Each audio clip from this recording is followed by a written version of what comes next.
to read. Oh, hey folks. You just caught me going through the latest edition of White Dwarf, the April one. And I must say, it's an interesting read.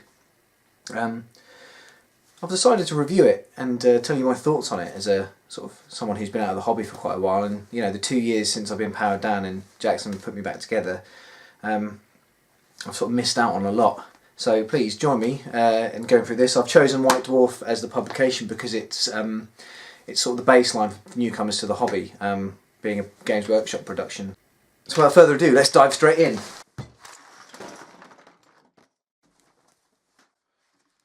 Right, let's talk about this. So, the style has grown on me a little since I've read this. It's fairly simple with great artwork, and the main focus of the artwork is printed on a different ink to make it stand out.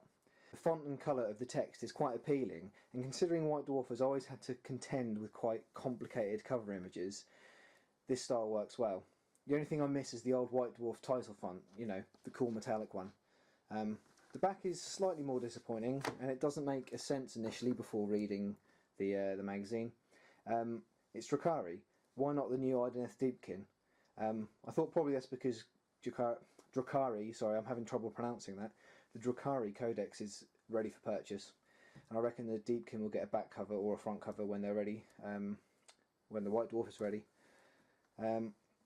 So let's dive straight in. So we'll see here, right, the preface of the magazine, the editorial is, well, I think is quite bland. And again, there's not one mention of the Idoneth Deepkin.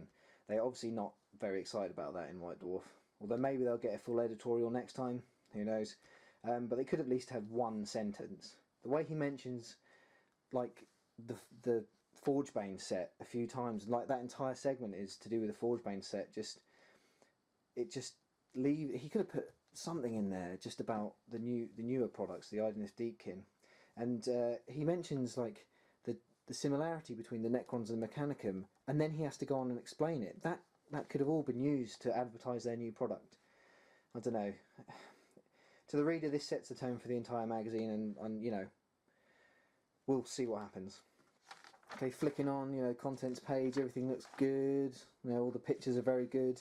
You know, technology nowadays for taking pictures makes it quite simple. This is something that annoyed me. 5 things we love in ellipses April. Like, that's a surprise. It's literally the April magazine. Like, that, it's almost redundant. Anyway, we keep going. Have a look at the Forgebane set here. I mean, oh dear. Like, I don't know what to say about it, other than the fact that, well, you know, to give it credit, the painting is excellent as always. The models look brilliant. This guy here, the Necron Kryptech, is amazing. Less so the new Armiger Knights. And here they are. Again, not that good. They just look pretty stiff and rigid. And like all this stuff here, because it's a slightly bigger model, the detail doesn't get confused by your mind, so you're not trying to fill in the gaps for yourself out with little pipes and wires. It's sort of all very plain, and the painting doesn't help that either. There's a question in the Forgebane set, which is, you know, why are the Necrons still awakening? It's like, since my entire background and history of playing Games Workshop games, the Necrons have always, you know, only just been starting to surface, so it's going to be interesting to see how Forgebane makes it a bigger issue across the Imperium. And we go on to, like, all the new codexes and all the new all the latest news. Got Drukhari box set here, some new codexes to Drukhari as well. And to Shadespire now. I wasn't going to say this as it highlights the lack of my knowledge of the latest editions of the game, but when did unit cards become a thing again? It seems a very clunky way of playing to me, and when I played Fantasy we would only use a few magic cards as long as we weren't playing like the End Times rules, and then at most would have 8 or so from one of the laws, or maybe 2 of the laws. Not 70 odd cards, and this is an expansion set with more than 60 cards. An expansion, that implies to me that you already have cards for the original game, and it must be a nightmare to store all of them and get them out and sort through them.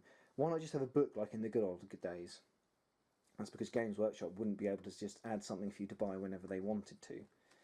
Right, Forge World is on the next on the list. We're going to come back to the Scions and Mathlan. Right, Forge World. Custodes, they're the new models. These bits here, that's the Forge World stuff, the ends of their weapons, and they look okay. A little bit uninspired.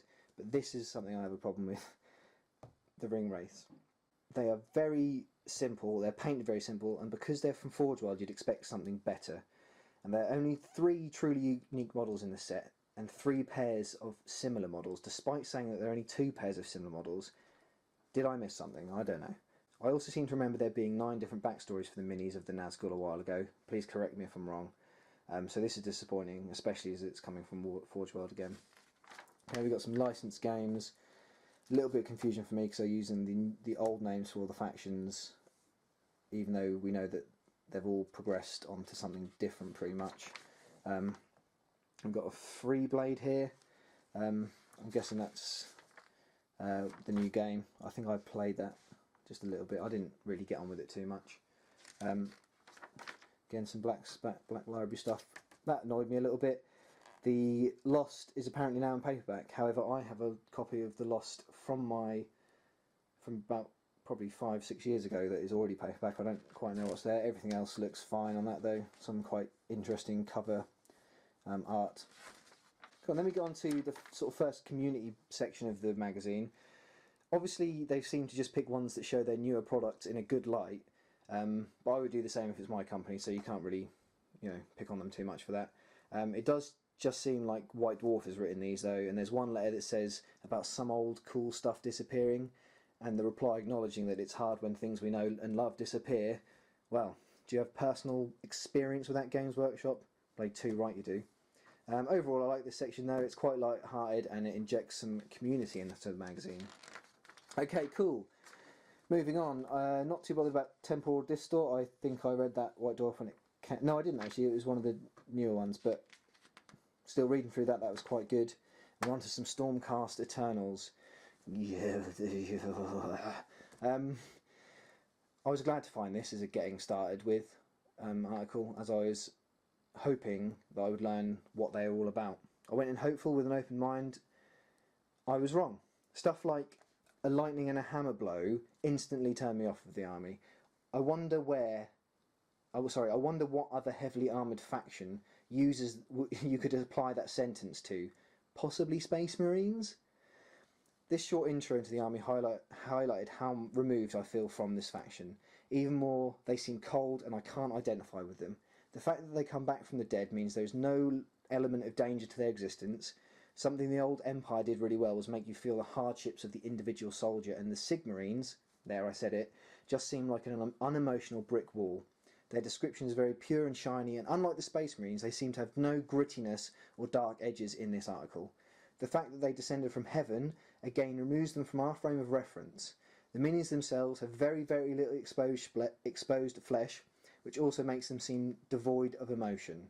And the models are gaudy and over the top and muddle in a tacky and unimpressive way all of their armour.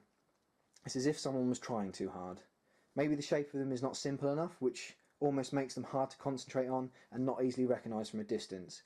Some sort of interesting character trait that I took from them though is that they seem to lose a bit of their humanity each time they are resurrected, but it's not enough and it seems like a lazy character trait. Okay, the new guys, the Idoneth Deepkin. The name Idoneth Deepkin, it rolls off the tongue and doesn't sound too silly, so I can live with it. I'm pretty much 50-50 on this new faction concerning the fluff and the miniatures. I think that introducing another elven race might be too much, and I think that because the elves got trashed in the end times, maybe Games Workshop needed another elven race just to keep the numbers up. Some of the background is a bit weak, but other bits are quite interesting, although I wish Games Workshop or White Dwarf would stop shoving the mystery of why these things need soul in our face. Stop setting yourself up for a big reveal, Games Workshop. Learn from experience that it might fall flat. Be subtle. Put a mention of soul stealing here, a room of soulless bodies there, and let the conclusion come naturally. Again, this is the same sort of thing as the Necrons and the Mechanicum fighting over the Blackstone. You ask us a question and then you give us the answer straight away. It doesn't leave any imagination to it. It turns out that the reveal of the mystery is in the article again, so the questioning is obsolete, like I've just said. It's got a large and impressive spread of models and artwork, and some actually quite capturing text once you're reading through it. Not all the models get a thumbs up from me though. The Levidon there looks great from that angle, but then when you turn over the two pages, it's really long and looks really clunky. One thing I don't get about the Idoneth Deepkin is their culture is entirely built around getting souls to feed the Namarthi, yet the Namarthi are the ones who go into battle and suffer the most losses, so it seems. So surely there's an easy solution for the two ruling factions, or two ruling sects of this, just letting the sort of lower caste die. They don't seem to need them for anything except cannon fodder anyway, but maybe that's the point. You know, these people, they're born blind and it's painful for them to keep existing and pretty much enslaved to do all the menial jobs. I find it very interesting and kind of cool that they are a race that steals souls, yet is also a force of order and wants to combat chaos. That to me shows some actually pretty deep thinking by someone at Games Workshop and reveals that the race has some character, unlike some I could mention. Okay, we've got some more adverts here. Alright, we're now on to the battle report. I won't spoil this battle report, some of you may not have read this yet, but I hope that most of you watching this have. You've got another mention of the blazingly obvious similarity between the Necrons and the Mechanicum. I don't remember power level from when I used to play. It was points when I did that, but you know, it seems like it could work. I don't really know too much about that.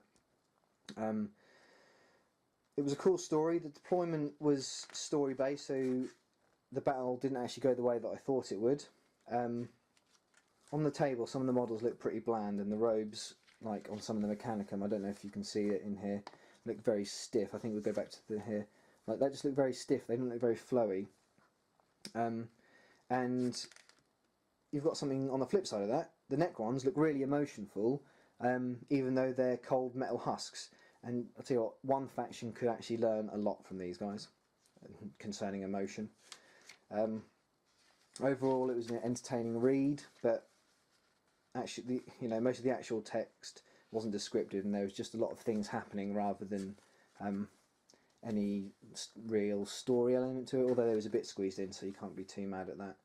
One thing I would put: the repair rule for the Mechanicum seems a lot weaker than the regeneration wounds from the Necrons. So that's probably why I would collect Necrons over Mechanicum, just because you can bring them back up and they never stay down. Right, striking a pose. This is something else I was interested in, because I'm very much hobby orientated rather than game orientated, and I like to see which models are making sort of like big news in this this month's magazine. I like it. I especially like Creed. He's one of my favourite Games Workshop mini.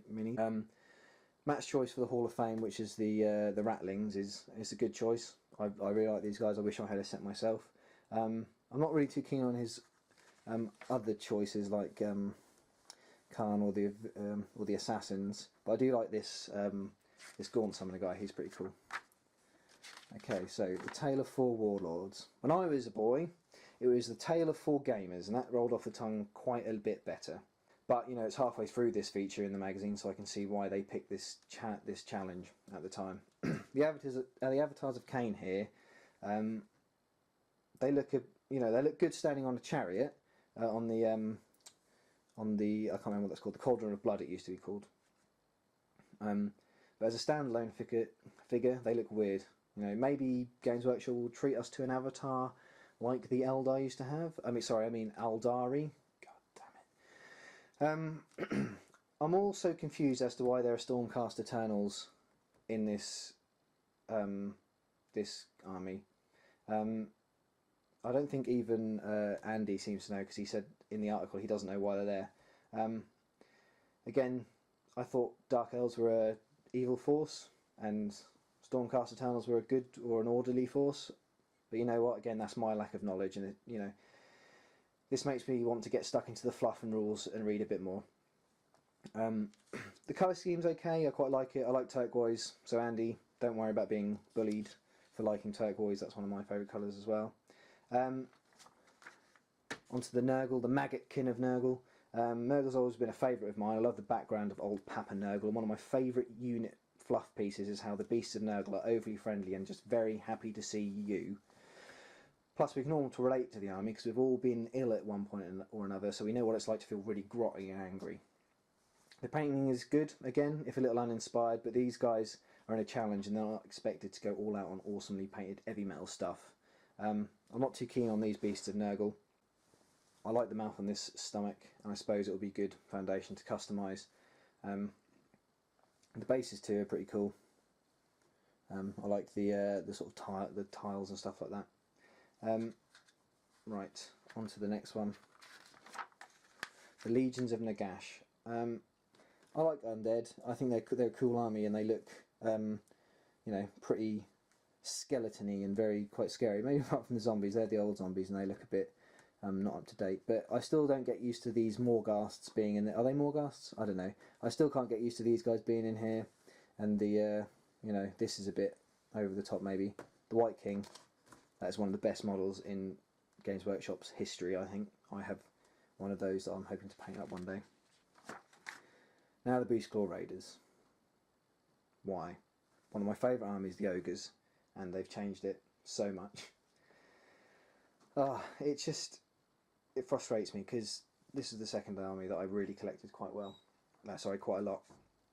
And I find them a bit bare nowadays. The name Ogres just doesn't seem like it has any effort put behind it, and it misses the mark completely, and it segregates the army now into beasties and other ogres, it seems, so it makes it feel somehow hollow to me.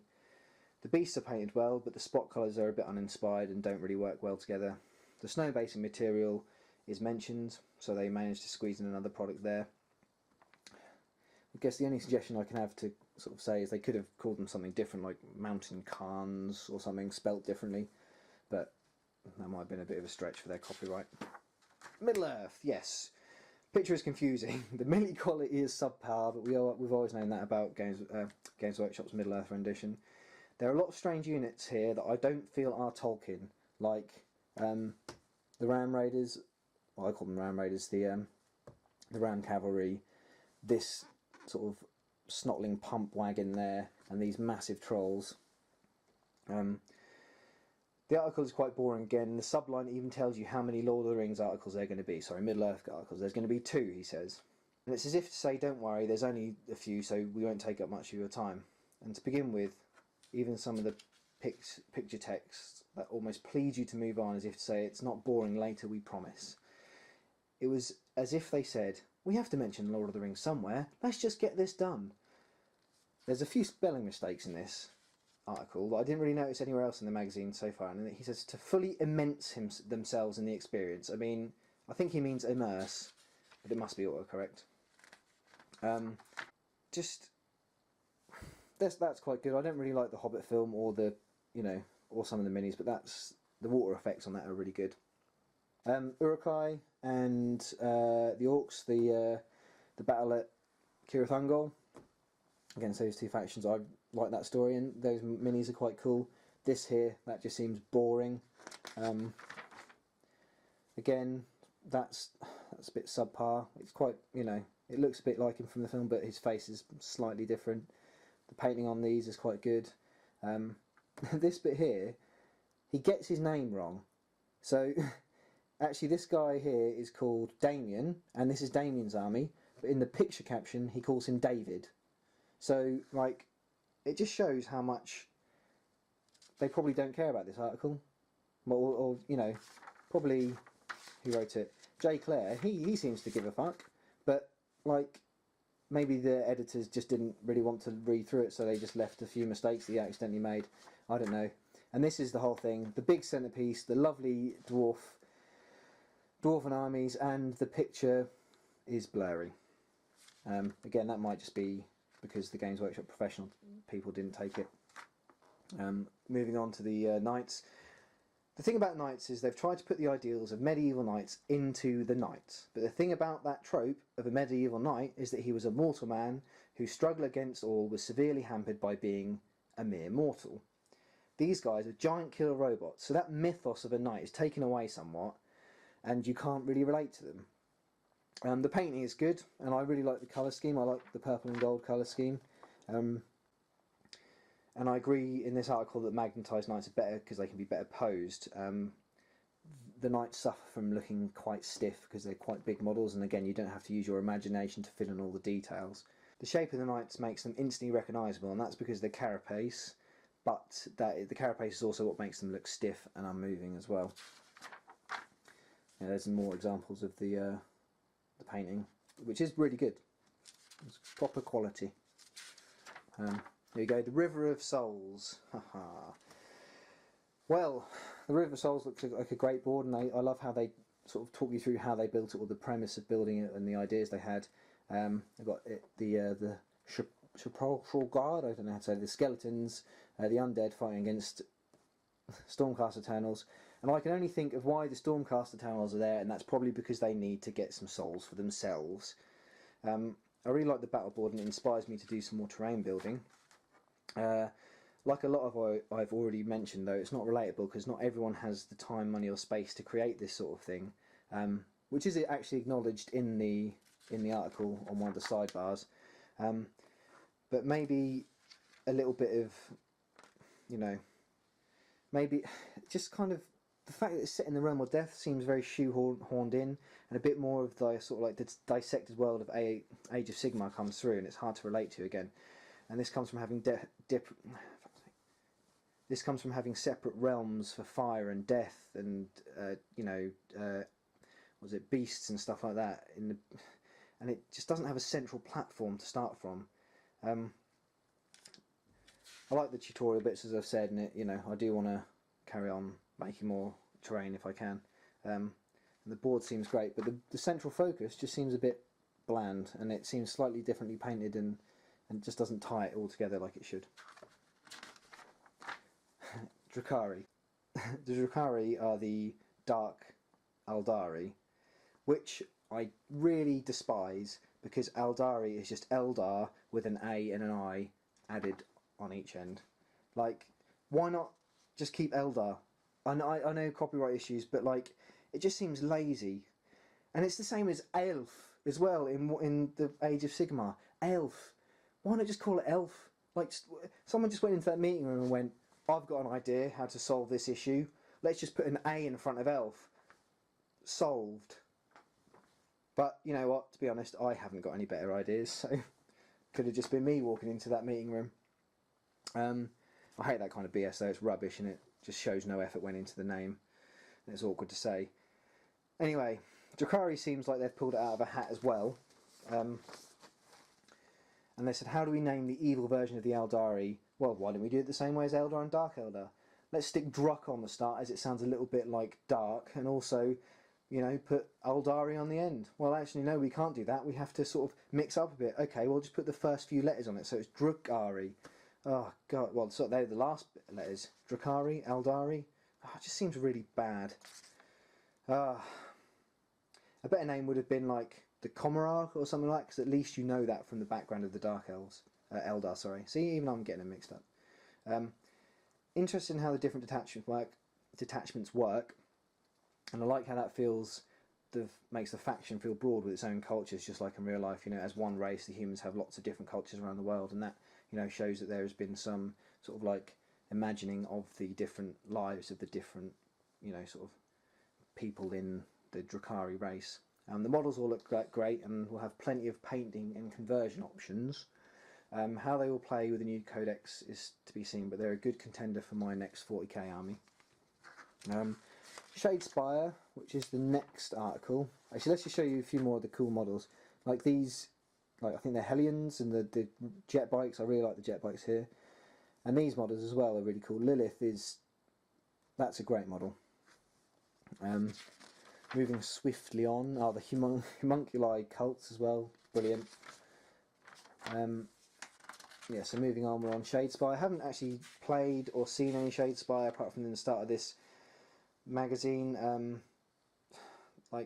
Again, I don't know about it.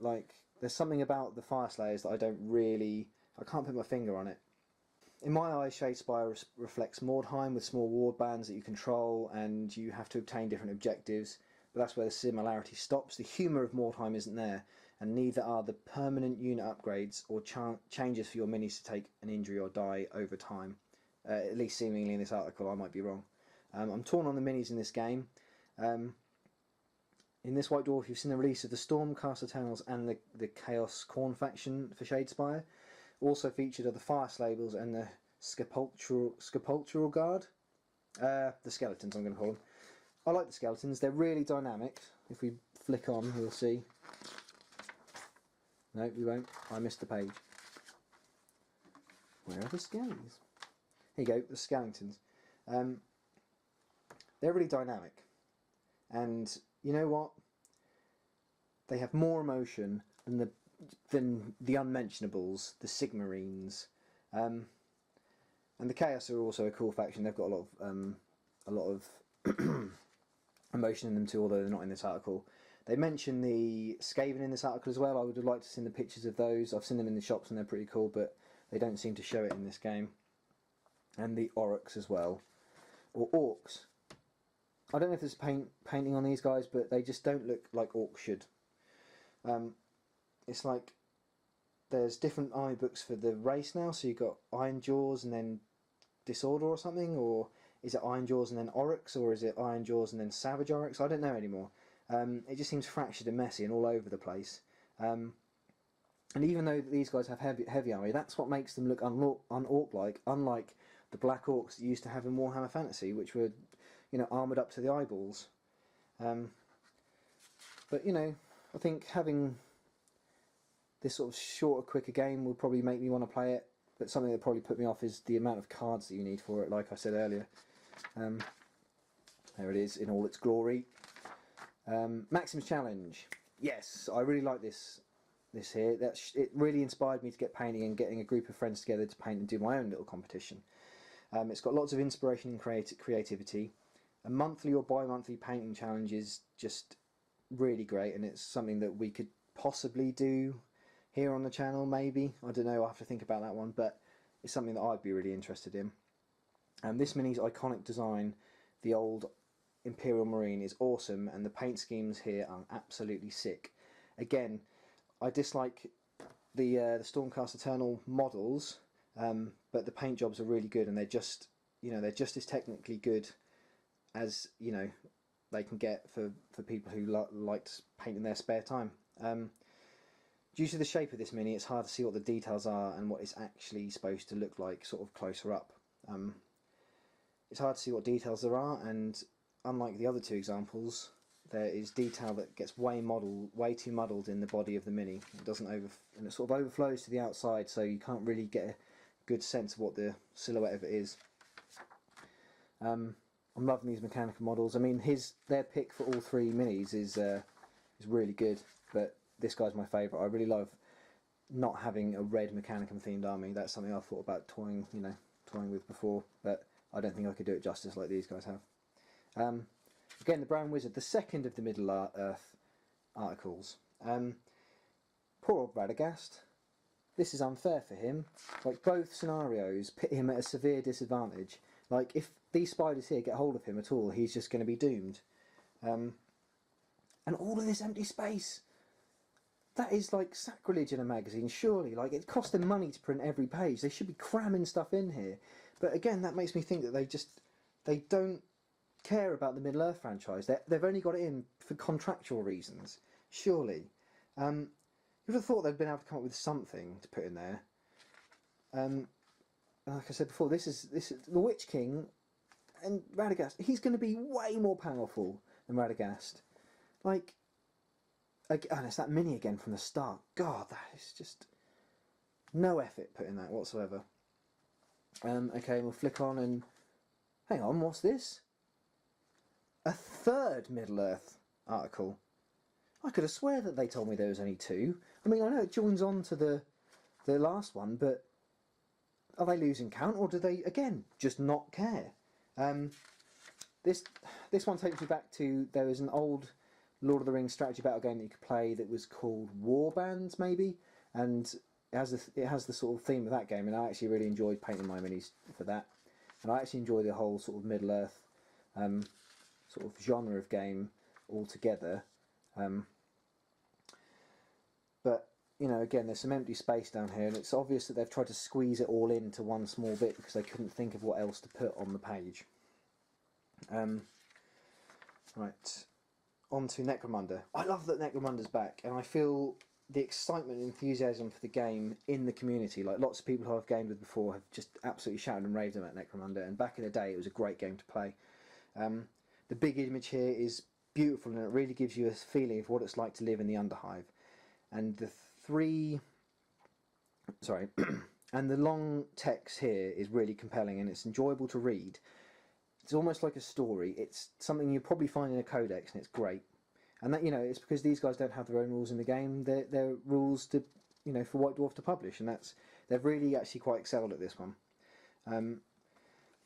That gets you to think about how the chaos creeps into the ordinary lives of the citizens of the Imperium. The rules are, sorry. The rules for the gang are pretty standard, but it makes sense, especially the Chaos Gods. I like that sort of little random bit there. But still, there's still a bit of space issue here. Like, they've got that one symbol here, but they've got all of this that could be filled up with more story writing, more fluff, more maybe advertisements. Even though we don't like advertisements, this is what White Dwarf's for, selling us stuff. So why don't they have some cool stuff here to try and get like more pictures of the Dark Vengeance minis? I really like them. They could have just put them in. More rules and stuff, which are all good. Like, that is quite good writing, and the rules make sense. Stats all make sense, and again, more space. Why more space? We don't like space. We want stuff. We want food for the eyes here, our White Dwarf magazine, because we pay £6 for it. We might as well have it, all put in like this guy. Why not just do something like that? Like, that's a good piece of artwork. Right, this is probably one of my favourite sections of the magazine, and that's the readers' models. Brilliant. I love that, it's good to see that White Dwarf is showing off the work of the community, and it makes the community feel real to the reader. It lends a lot of inspiration to the reader, and it makes people want to paint more, and it makes them want to send their pictures in and get them shown in this magazine. It certainly makes me feel that way. And they're all painted to a great standard, and the favourite of it, which is this Mortarion Primarch model here, is great. I love how it's posed, and I love the sort of like skull detail on the wings there. That's what White Dwarf picked it for. However, this would be my reader's model of the month. I love how it's posed. It takes away the stiff looking, sort of like standard knight look of the knights. It's got a sense of movement. It's got a sense of movement. And the helmet is really cool. I don't know if that's in the box set or not. I'll have to try and get myself one of these. Even if it takes years, I'll get one. The colours are amazing, and the weathering is amazing too. And I think it really works well together. I think another notable mention is probably is it Typhus? No, it's the Lord of Contagion. The Blood Bowl team's pretty cool, and even though I don't like Stormcast Eternals, that is quite a good colour scheme, and I love yellow. So if you notice, yellow, my favourite colour to paint with.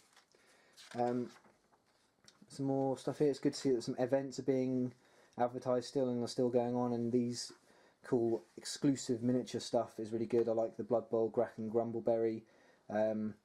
The Dwarf Demon Smith is also really cool. Good to see Bugman. Haven't seen a picture of him in a while. And then we come to the bunker.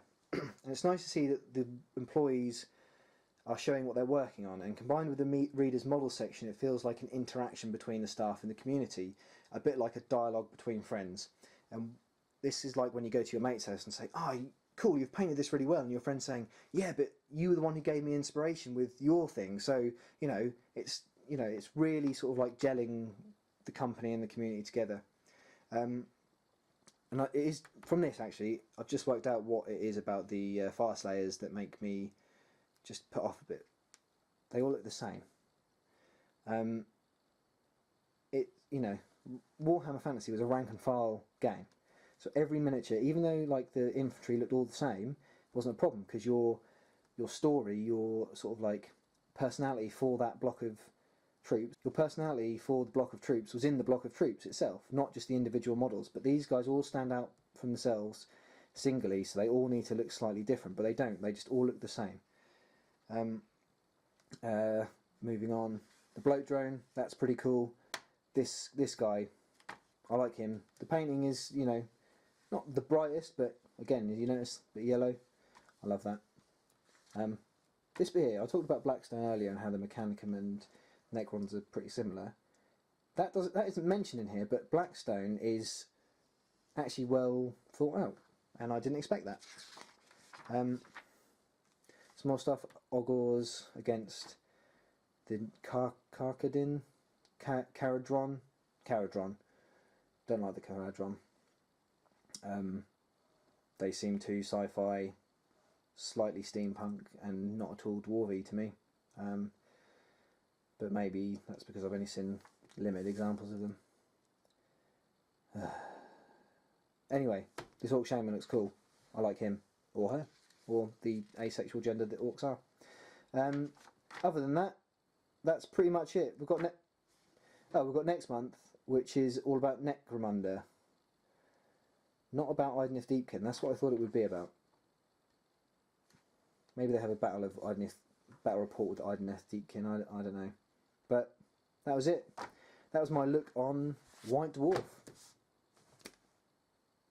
Overall, I was excited to get into White Dwarf again, and it was a compelling read to see what was new and what has changed since I played the game 2 or 3 years ago.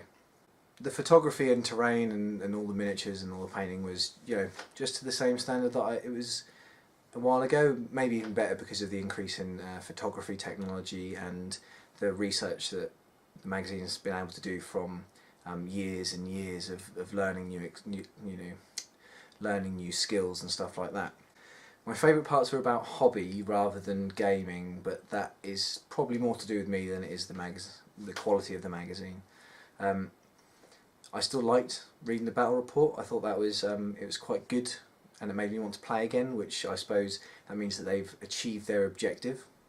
But some of this was let down by a bit of flaky fluff, and the background just seemed a little bit, you know, as if towards the end of the date that they need to release this by, they thought to themselves, we've got to just get this done. We can't think too much about this. It was great to see there was a couple of painting focuses on it, whether this was to do with the community or the staff at Games Workshop.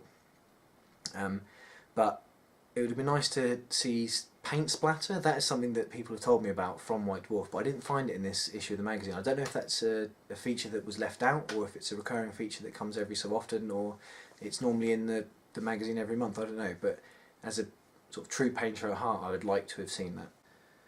I like that there was a little bit of sporadic humour, you know, in the brackets like White Dwarf does, as if it was being said sometimes by the staff, and they used to do it a lot from the point of view of the White Dwarf Grombrindal. But you could have levelled it up a notch, because it wasn't quite as prominent as it has been in earlier editions of the magazine.